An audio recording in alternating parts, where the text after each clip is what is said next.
मित्रों नमस्कार। UGC net कहानी पाठ्यक्रम की श्रृंखला में आज की हमारी कहानी है लाल पान की बेगम। यह कहानी श्री फणीश्वर नाथ रेणु जी की लिखी हुई कहानी है, जो कि एक आंचलिक लेखक एवं कथाकार के रूप में जाने जाते हैं। कहानी ग्रामीण परिवेश की ही कहानी है। इसमें नारी सशक्तिकरण की बात को भी दर्शाया गया है। यह कहानी 1957 में लिखी गई थी। कहानी उस समय की है जब बैलों को रखने वाले लोग संपन्न लोग होते थे। गांव के लोगों में परस्पर ईर्ष्या, क्रोध आदि होते हुए भी वहाँ एक प्राकृतिक प्रसन्नता निवास करती है। यह भी हम स्पष्ट रूप से कहानी में देख सकते हैं। यह कहानी ग्रामीण जीवन के विविध रंगों को दर्शाती हुई कहानी है। कहानी में क्षेत्रीय भाषा का भरपूर प्रयोग किया गया है। तो आइए पढ़ते हैं आशा, निराशा, राग, द्वेष, हर्ष, विषाद आदि गांव के लोगों की संवेदनाओं को, और पढ़ते हैं कहानी लाल पान की बेगम। क्यों बिरजू की माँ नाच देखने नहीं जाएगी क्या? बिरजू की माँ शकरकंद उबाल कर बैठी मन ही मन कुढ़ रही थी। अपने आंगन में 7 साल का लड़का बिरजू शकरकंद के बदले तमाचे खाकर आंगन में लोट लोट कर सारी देह में मिट्टी मल रहा था। चंपिया के सर भी चुड़ैल मंडरा रही है। आधा आंगन धूप रहते जो गई है सहुआइन की दुकान पर छोआ गुड़ लाने, सो अभी तक नहीं लौटी। दिया बाती की बेला हो गई। आए आज लौट के ज़रा। बागड़ बकरे की देह में कुकुर माछी लगी थी, इसलिए बेचारा बागड़ रह रहकर कूद फांद रहा था। बिरजू की माँ बागड़ पर मन का गुस्सा उतारना का बहाना ढूंढकर निकल चुकी थी। पिछवाड़े की मिर्च की फूली गाछ बागड़ के सिवा और किसने कलेवा किया होगा। बागड़ को मारने के लिए एक छोटा ठेला उठा चुकी थी कि पड़ोसिन मखनी फुआ की पुकार सुनाई पड़ी। क्यों बिरजू की माँ नाच देखने नहीं जाएगी क्या? बिरजू की माँ के आगे नाथ और पीछे पगहिया न हो तब न फुआ। गरम गुस्से में बुझी नुकीली बात फुआ की देह में धंस गई और बिरजू की माँ ने हाथ के ढेले को पास ही फेंक दिया। बेचारा बागड़ को कुकुर माछी परेशान कर रही है। आहा आए हर हर आए आए। बिरजू ने लेटे ही लेटे बागड़ को एक डंडा लगा दिया। बिरजू की माँ की इच्छा हुई कि जाकर उसी डंडे से बिरजू का भूत भगा दे, किंतु नीम के पास खड़ी पनभरनियों की खिलखिलाहट सुनकर रुक गई। बोली, ठहर, तेरे बप्पा ने बड़ा हाथ छुट्टा बना दिया है तुझे। बड़ा हाथ चलता है लोगों पर, ठहर। मखनी फुआ नीम के पास झुकी कमर से घड़ा उतारकर पानी भरकर लौटती पनभरनियों से बिरजू की माँ की बहकी हुई बात का इंसाफ करा रही थी। ज़रा देखो तो इस बिरजू की माँ को। 4 मन पाट का पैसा क्या हुआ है, धरती पर पाँव ही नहीं पड़ते। निसाफ करो। खुद अपने मुंह से 8 दिन पहले से ही गांव की अली गली में बोलती फिरी है। हाँ, इस बार बिरजू के बप्पा ने कहा है बैलगाड़ी पर बैठाकर बलरामपुर का नाच दिखा लाऊंगा। बैल अब अपने घर है तो 1000 गाड़ियाँ मंगनी मिल जाएंगी। सो मैंने अभी टोक दिया। नाच देखने वाली सब तो ओन पोन कर तैयार हो रही है, रसोई पानी कर रही है। मेरे मुंह आग लगे, क्यों मैं टोकने गई। सुनती हो क्या जवाब दिया बिरजू की माँ ने? मखनी फुआ ने अपनी जीभ पोपले मुंह के होठों को एक ओर मोड़कर ऐंठती हुई निकाली। अरे हाँ हाँ, बिरजू की मैया के आगे नाथ और पीछे पगैया ना हो तब बाना आ। जगी की पतोहू बिरजू की माँ से नहीं डरती। वह ज़रा गला खोलकर ही कहती है, फुआ आ, सरबे सितल मिटी के हाकिम के बासा पर यदि तू भी भेंटी चढ़ाती तो तुम्हारे नाम से भी 2-3 बीघा घनहर जमीन का पोफक कट जाता। फिर तुम्हारे घर भी आज 10 मन सोना बंगपाट होता, जोड़ा बैल खरीदती, फिर आगे नाथ और पीछे सैकड़ों पगैयाँ झूलती। बिरजू की माँ के आंगन में जंगी की पतोहू की गला खोल बोली गुलेल की गोलियों की तरह दंदनाती हुई आई। बिरजू की माँ ने एक तीखा जवाब खोलकर निकाला, लेकिन मन महसूस कर रह गई। गोबर की ढेरी में कौन ढेला फेंके। जीभ के झाल को गले में उतारकर बिरजू की माँ ने अपनी बेटी चंपिया को आवाज़ दी, अरे चंपिया आया, आज लोटे तो तेरी मूड़ी मरोड़ कर चूल्हे में झोंकती हूँ। दिन दिन बेचाल होती जाती है। गांव में तो अब ठेठर व स्कोप का गीत गाने वाली पतुरिया पतोहू सब आने लगी है। कहीं बैठ के बाजे न मुरलिया सीख रही होगी। हरजाई, अरे चंपिया। जंगी की पतोहू ने बिरजू की माँ की बोली का स्वाद लेकर कमर पर घड़े को संभाला और मटक कर बोली, चल दीदिया चल, इस मोहल्ले में लाल पान की बेगम बसती है, नहीं जानती? दोपहर दिन और चौपहर रात बिजली की बत्ती भक भक कर जलती है। भक भक बिजली बत्ती की बात सुनकर न जाने क्यों सभी खिलखिलाकर हंस पड़ी। फुआ की टूटी हुई दंत पंक्तियों के बीच से एक मीठी गाली निकली, शैतान की नानी। बिरजू की माँ की आंखों पर मानो किसी ने टॉर्च की रोशनी डालकर चौंधिया दिया। भक भक बिजली बत्ती। 3 साल पहले सर्वे कैंप के बाद गांव की जलन डाही औरतों ने एक कहानी गढ़ के फैलाई थी। चंपिया के माँ के आंगन में रात भर बिजली बत्ती भुभकाती थी। चंपिया की माँ के आंगन में नाल वाले जूतों की छाप घोड़े की टाप की तरह जलो जलो और जलो। चंपिया की माँ के आंगन में चांदी जैसी पाट सूखते देखकर जलने वाली सब औरतें खलिहान पर सोनाली धान के बोझों को देखकर बैंगन का भुरता हो जाएंगी। मिट्टी के बर्तन से टपकते हुए छोआ गुड़ की उंगलियों से चाटती हुई चंपिया आई और माँ से तमाचे खाकर चीख पड़ी, मुझे क्यों मारती है? सहुआइन जल्दी से सौदा नहीं देती है। सहुआइन जल्दी सौदा नहीं देती कि नानी? एक सहुआइन की ही दुकान पर मोती झरते हैं जो जड़ गाड़ कर बैठी हुई थी। बोल, गले पर लात देकर कल्ला तोड़ दूंगी। हरजाई, फिर कभी बाजे न मुरलिया गाते सुना? चाल सीखने जाती है ट्यूशन की छोकरियों से। बिरजू की माँ ने चुप होकर अपनी आवाज़ अंदाजी की कि उसकी बात जंगी के झोपड़े तक साफ साफ पहुँच गई होगी। बिरजू बीती हुई बातों को भूलकर उठ खड़ा हुआ था और धूल झाड़ते हुए बर्तन से टपकते गुड़ को ललचाई निगाह से देखने लगा था। दीदी के साथ वह भी दुकान जाता तो दीदी उसे भी गुड़ चटाती। ज़रूर वह शकरगंध के लोभ में रहा और मांगने पर माँ ने शकरगंध के बदले ए मैया 1 उंगली गुड़ दे दे। बिरजू ने तलहथी फैलाई। दे ना मैया, 1 रत्ती भर। 1 रत्ती क्यों, उठा के बर्तन को फेंक आती हूँ पिछवाड़े में, जाके चाटना। नहीं बनेगी मीठी रोटी। मीठी रोटी खाने का मुंह होता है।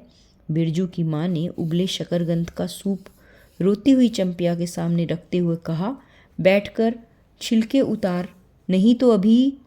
10 साल की चंपिया जानती है शकरकंद छीलते समय कम से कम 12 बार माँ उसे बाल पकड़कर झकझोरेगी, छोटी छोटी खोट निकाल कर गालियाँ देंगी। चंपिया माँ के गुस्से को जानती है। बिरजू ने इस मौके पर थोड़ी सी खुशामद करके देखा। मैया, मैं भी बैठकर शकरकंद छीलूं? नहीं, माँ ने झिड़की दी। 1 शकरकंद छीलेगा और 3 पेट में। जाके सिद्धू की बहू से कहो 1 घंटे के लिए कढ़ाई मांग कर ले गई तो फिर लौटाने का नाम नहीं। मुंह लटकाकर आंगन से निकलते निकलते बिरजू ने शकरकंद और गुड़ पर निगाह दौड़ाई। चंपिया ने अपने झबरे कोश की ओट से माँ की ओर देखा और नज़र बचाकर चुपके से बिरजू की ओर एक शकरकंद फेंक दिया। बिरजू भागा। सूरज भगवान डूब गए। दिया बाती की बेला हो गई। अभी तक गाड़ी चंपिया बीच में ही बोल उठी। कोवरी टोले में किसी ने गाड़ी नहीं दी मैया। बप्पा बोले माँ से कहना सब ठीक ठाक करके तैयार रहे। मालदहिया टोली के मियाँजान की गाड़ी लाने जा रहा हूँ। सुनते ही बिरजू की माँ का चेहरा उतर गया। लगा छाते की कमानी उतर गई घोड़े से अचानक। जब अपने गांव के लोगों की आंख में पानी नहीं तो मलदहिया टोली के मियाँ जान की गाड़ी का क्या भरोसा। न 3 में न 13 में क्या होगा शकरकंद छील कर रख दे उठाकर। यह मर्द नाच दिखाएगा। बैलगाड़ी पर चढ़ाकर नाच दिखाने ले जाएगा। चढ़ चुकी बैलगाड़ी पर, देख चुकी जी भर नाच।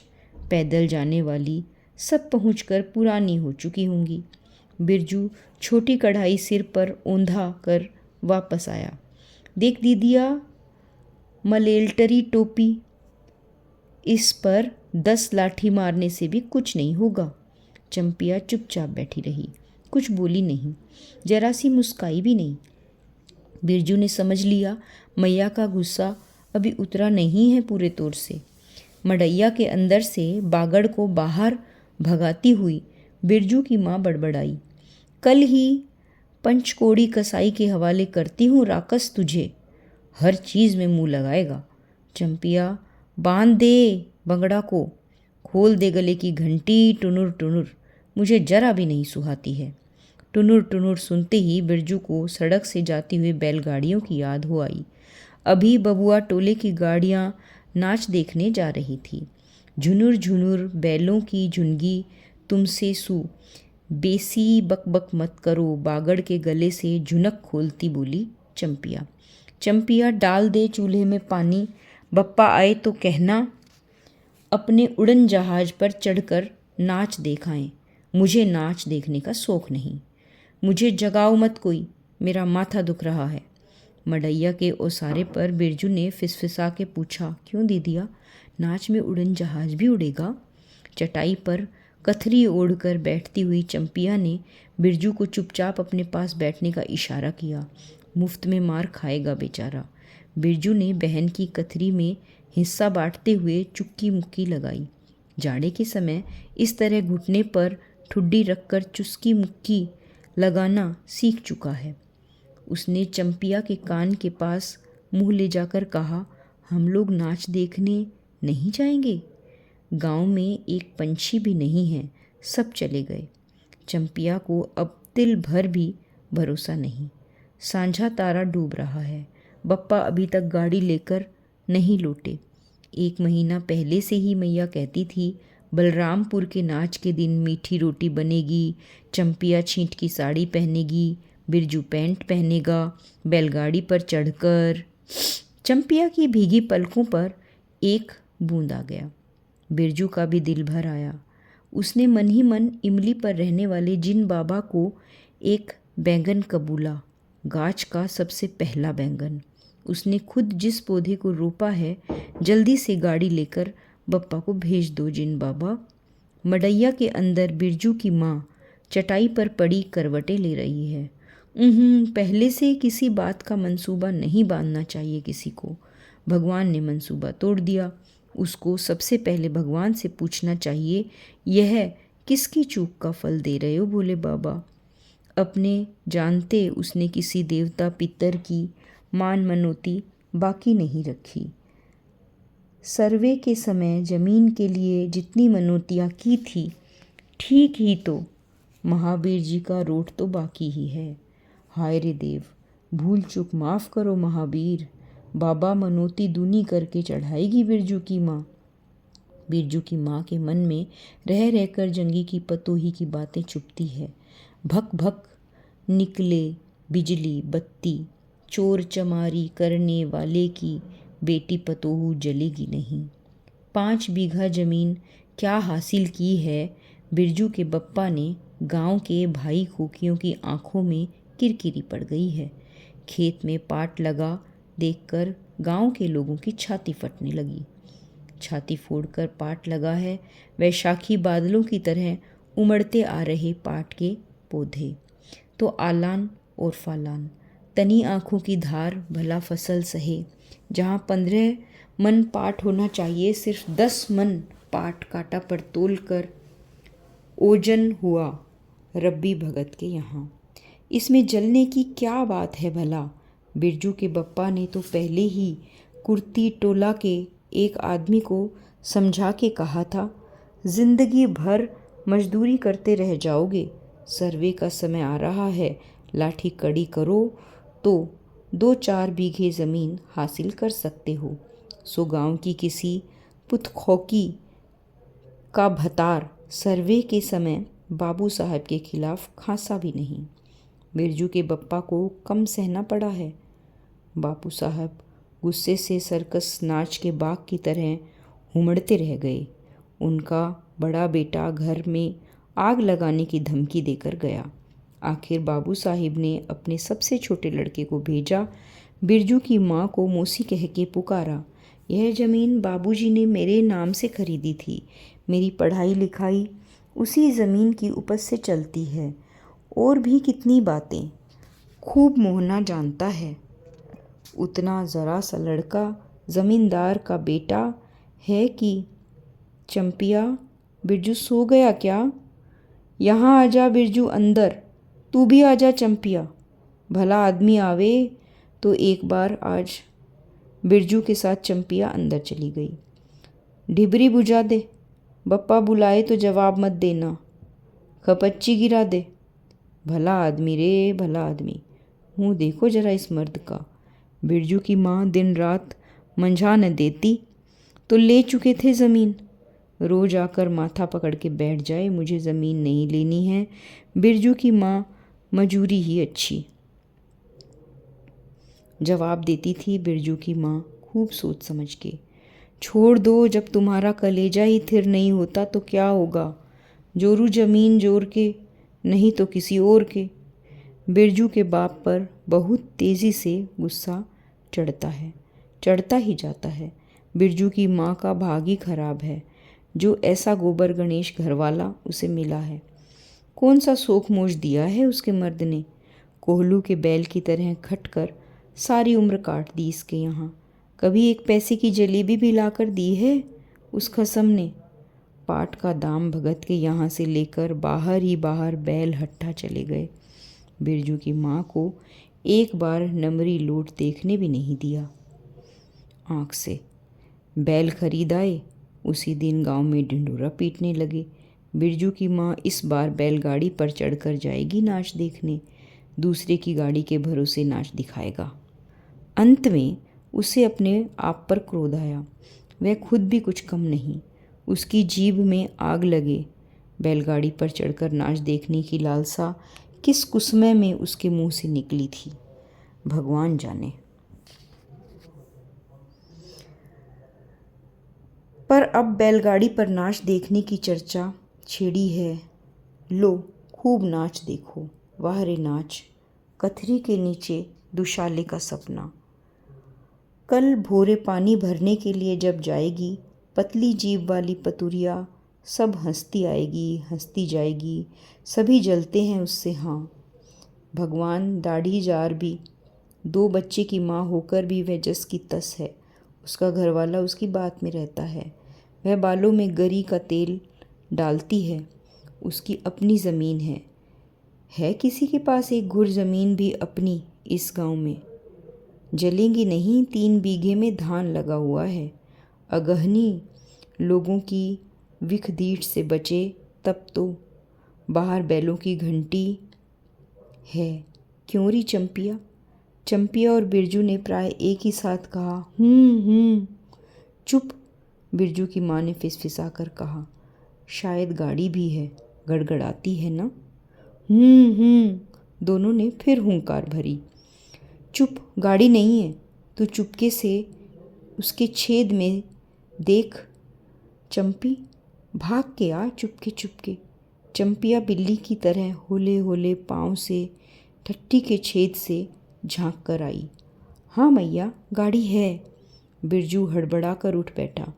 उसकी माँ ने उसे हाथ पकड़कर सुला दिया। बोलो मत। चंपिया भी गुदड़ी के नीचे घुस गई। बाहर बैलगाड़ी खोलने की आवाज़ हुई। बिरजू के बाप ने बैलों को ज़ोर से डांटा। हाँ हाँ, आ गए घर। घर आने के लिए छाती फटी जाती थी। बिरजू की माँ ताड़ गई। जरूर मलदहिया टोपी में गांजे की चिलम चढ़ रही थी। आवाज़ तो बड़ी खनखनाती हुई निकल रही है। चंपिया है, बाहर से ही पुकार कर कहा उसके बाप ने। बैलों को घास दे दे चंपिया। अंदर से कोई जवाब नहीं आया। चंपिया के बाप ने आंगन में आकर देखा तो न रोशनी, न चिराग, न चूल्हे में आग। बात क्या है? नाच देखने उतावली होकर पैदल ही चली गई क्या? बिरजू के गले में खसखसाहट हुई और उसने रोकने की पूरी कोशिश भी की, लेकिन खांसी जब शुरू हुई तो 5 मिनट तक वह खांसता रहा। बिरजू बेटा, बेटा बिरजमोहन, बिरजू के बाप ने पुचकार कर बुलाया। मैया गुस्से के मारे सो गई क्या? अरे अभी तो लोग जा ही रहे हैं। बिरजू की माँ के मन में आया कि कसकर जवाब दे, नहीं देखना नाच, लौटा दो गाड़ी। चंपिया है, उठती क्यों नहीं? ले धान की पंच सीस रख दे। धान की बालियों का छोटा झब्बा झोंपड़े के ओसारे पर रखकर उसने कहा, दिया बालो। बिरजू की माँ उठकर ओसारे पर आई। 1:30 पहर रात को गाड़ी लाने की क्या ज़रूरत थी? नाच तो ख़त्म हो रहा होगा। ढिबरी की रोशनी में धान की बालियों का रंग देखते ही बिरजू की माँ के मन का सब मैल दूर हो गया। धानी रंग उसकी आँखों से उतरकर रोम रोम में घुस गया। नाच अभी शुरू भी नहीं हुआ होगा। अभी अभी बलरामपुर के बाबू की संपन्नी गाड़ी मोहनपुर होटल बंगला के हाकिम साहब को लाने गई है। इस साल आखिरी नाच है। पंचसीस टठ में खोस दे। अपने खेत का है। अपने खेत का? हुलसती हुई बिरजू की माँ ने पूछा। पक गए धान? नहीं, 10 दिन में अहगन चढ़ते चढ़ते लाल होकर झुक जाएंगे। सारे खेत की बालियाँ मलदहिया टोली जा रहा था। अपने खेत में धान देखकर आंखें जुड़ा गई। सच कहता हूँ, पंचसीस तोड़ते समय उंगलियां कांप रही थी मेरी। बिरजू ने धान की एक बाली से एक धान मुंह में डाल लिया और उसकी माँ ने एक हल्की डांट दी। कैसा लुक्कड़ है रे तू, इन दुश्मनों के मारे कोई नेम धर्म जो बचे। क्या हुआ, डांटती क्यों हैं? नवान के पहले ही नया धान जुठा दिया, देखते नहीं? अरे इन लोगों का सब कुछ माफ़ है। चिरई चुरमुन है ये लोग। बस हम दोनों के मुंह में नवान के पहले नया अन्न ना पड़े। इसके बाद चंपिया ने भी धान की बाली से 2 धान लेकर दांतों तले दबाया। ओ भैया, इतना मीठा चावल, और गमकता भी है ना दीदिया। बिरजू ने फिर मुंह में धान लिया। रोटी फोटी पक कर तैयार हो चुकी क्या? बिरजू के बाप ने मुस्कुरा कर पूछा। नहीं, मान भरे सुर में बिरजू की माँ खाने का ठीक ठिकाना नहीं और रोटी बनाती है। वाह, खूब हो तुम लोग। जिसके पास बैल हैं उसे गाड़ी मांगनी नहीं मिलेगी भला। गाड़ी वाले को भी बैल की कभी ज़रूरत होगी? पूछूंगी तब कोयरी टोला वालों से। ले जल्दी से रोटी बना ले, देर नहीं होगी। अरे टोकरी भर रोटी तो तू पलक मारते बना लेती है। 5 रोटियां बनाने में कितनी देर लगेगी? अब बिरजू की माँ के ओठों पर मुस्कुराहट खुलकर खेलने लगी। उसने नज़र बचाकर देखा, बिरजू का बप्पा उसकी ओर एकटक निहार रहा है। चंपिया और बिरजू न होते तो मन की बात हंसकर खोलते देर न लगती। चंपिया और बिरजू ने एक दूसरे को देखा और खुशी से उनके चेहरे जगमगा उठे। मैया बेकार गुस्सा हो रही थी। चंपिया जरा घेलसार में खड़ी होकर भवानी फुआ को आवाज़ दे तो, ए फुआ, सुनती हो फुआ, मैया बुला रही है। फुआ ने कोई जवाब सीधे नहीं दिया, किंतु उसकी बड़बड़ाहट स्पष्ट सुनाई पड़ी। हाँ, अब फुआ को क्यों गुहारती है? सारे टोले में बस एक फुआ ही तो बिना नाथ पगहियाँ वाली है। अरे फुआ, बिरजू की माँ ने हंसकर जवाब दिया। उस समय बुरा मान गई थी क्या? नात पगैयाँ वाले को आकर देखो, दोपहर रात में गाड़ी को लेकर आया है। आ जाओ फुआ, मैं मीठी रोटी पकाना नहीं जानती। फुआ खांसती खांसती आई। इसी से घड़ी पहर दिन रहते ही पूछ रही थी कि नाच देखने जाएगी क्या। कहती तो मैं पहले से ही अपनी अंगीठी यहाँ सुलगा जाती। बिरजू की माँ ने फुआ को अंगीठी दिखला दी और कहा, घर में अनाज दाना वगैरह तो कुछ है नहीं, एक बागड़ है और कुछ बर्तन वासन, सो रात भर के लिए यहाँ तंबाकू रख जाती हूँ। अपना हुक्का ले आई हो ना फुआ? फुआ को तंबाकू मिल जाए तो रात भर क्या, 5 रात बैठकर जाग सकती है। फुआ ने अंधेरे में टटोल कर तंबाकू का अंदाज़ा किया।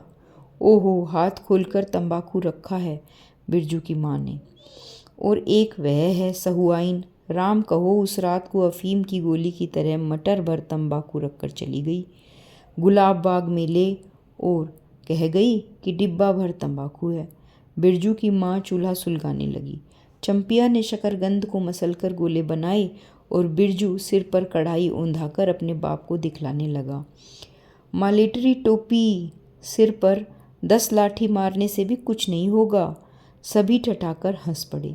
बिरजू की माँ हंसकर बोली, ताखे पर 3-4 मोटे शकरगंद है, दे दे दे बिरजू चंपिया को, बेचारा शाम से ही।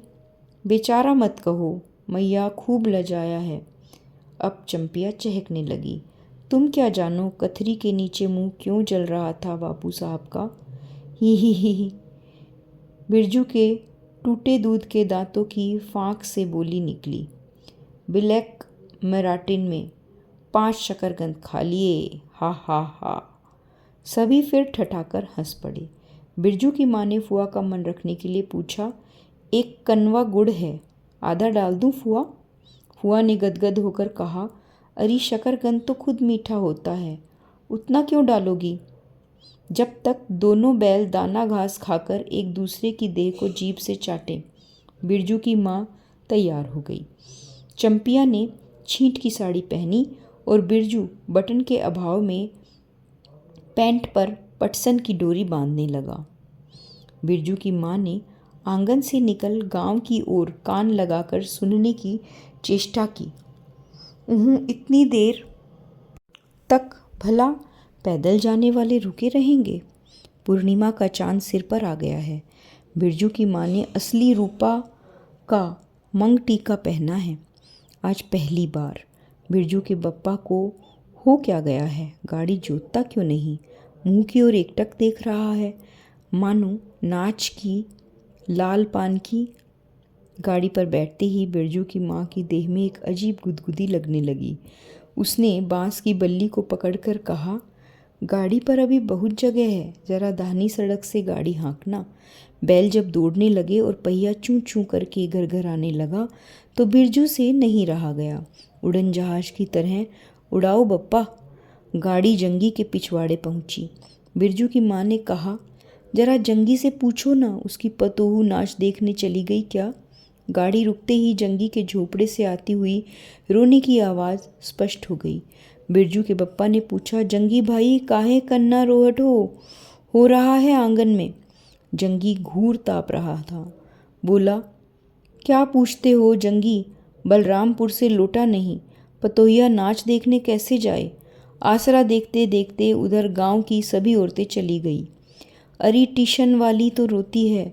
बिरजू की माँ ने पुकार कर कहा, आजा झट से कपड़ा पहनकर, सारी गाड़ी पड़ी है बेचारी, आ जल्दी जल्दी। बगल की झाड़ी से राधे की बेटी सुनरी ने कहा, काकी गाड़ी में जगह है, मैं भी आऊँगी। बांस की झाड़ी से उस पार लरेना खबास का घर है, उसकी बहू भी नहीं गई है। गिलट की झुनकी कड़ा पहनकर झमकती आ रही है। आजा, जो बाकी रह गई है सब आ जाए जल्दी। जंगी की पतोहू, लरेना की बीवी और राधे की बेटी सुनरी तीनों गाड़ी के पास आई। बैल ने पिछला पैर फेंका। बिरजू के बाप ने एक भद्दी गाली दी, साला लताड़ मारकर लंगड़ी बनाएगा पतोहू को। सभी ठठाकर हंस पड़े। बिरजू के बाप ने घूंघट में झुकी दोनों पतोहों को देखा। उसे अपने खेत की झुकी हुई बालियों की याद आ गई। जंगी की पतोहू का गोना 3 ही मास पहले हुआ है। गोने की रंगीन साड़ी से कड़वे तेल और लठवा सिंदूर की गंध आ रही है। बिरजू की माँ को अपने गोने की याद आ गई। उसने कपड़े की गठरी से 3 मीठी रोटियां निकालकर कहा, खा ले एक एक कर। सिमराहा के सरकारी कूप में पानी पी लेना। गाड़ी गांव के बाहर होकर धान के खेतों के बगल से जाने लगी। चांदनी कार्तिक की, खेतों की धान से झड़ते फूलों की गंध आती है। बांस की झाड़ी में कहीं दुद्धि की लता फूली है। जंगी की पतोहू ने एक बीड़ी सुलगाकर बिरजू की माँ की ओर बढ़ाई।